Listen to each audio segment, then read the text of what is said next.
শুধুমাত্র এই খাবারটি খাওয়ার জন্য আমি বারবার পুরী আসতে পারি। পুরীর অন্যতম বিখ্যাত খাবার হলো সরপাপুরি। এটি ওড়িশার একটি ঐতিহ্যবাহী দুধের মিষ্টি। তাজা দুধকে ধীরে ধীরে জাল দিয়ে তার ওপর জমে ওঠা সর খুব যত্ন করে স্তরে স্তরে সাজানো হয়। তারপর তার সঙ্গে যোগ করা হয় হালকা মিষ্টি ঘন দুধ। এর ফলে তৈরি হয় নরম ক্রিমি আর মুখে গলে যাওয়া এক অনন্য স্বাদ। প্রথম চামচ মুখে দিতেই বুঝলাম কেন এই মিষ্টি এত জনপ্রিয়। এটি অতিরিক্ত মিষ্টি নয়, বরং দুধের আসল স্বাদটাই সবচেয়ে বেশি অনুভব করা যায়।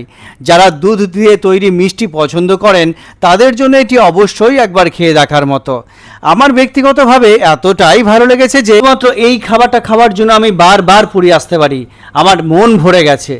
স্বর্গদ্বার থেকে জগন্নাথ মন্দিরের দিকে যাওয়ার পুরো রাস্তা জুড়েই রয়েছে অসংখ্য খাবারের দোকান। নানা ধরনের স্থানীয় খাবার, মিষ্টি আর স্ন্যাক্সের সম্ভার দেখে যে কারো খিদে পেয়ে যাবে। এই রাস্তা দিয়ে যেতে যেতেই আমাদের চোখে পড়লো এই ছোট্ট দোকান।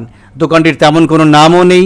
আসলে পুরীতে এমন অনেক ছোট ছোট দোকান রয়েছে যেগুলোর কোনো সাইনবোর্ড নেই, কিন্তু সেই দোকানগুলোর খাবারের স্বাদই অনেক সময় সবচেয়ে বেশি মনে থেকে যায়। যদি পুরী বেড়াতে আসেন তাহলে এই বিখ্যাত ঐতিহ্যবাহী মিষ্টিটি অবশ্যই একবার ট্রাই করবেন। খেয়ে কেমন লাগলো কমেন্টে অবশ্যই জানাবেন। সুন্দর সুন্দর ভিডিও দেখার জন্য আমাদের এই পেজটিকে ফলো করুন। দেখা হচ্ছে আপনাদের সাথে আবার পরের ব্লগে। জয় জগন্নাথ।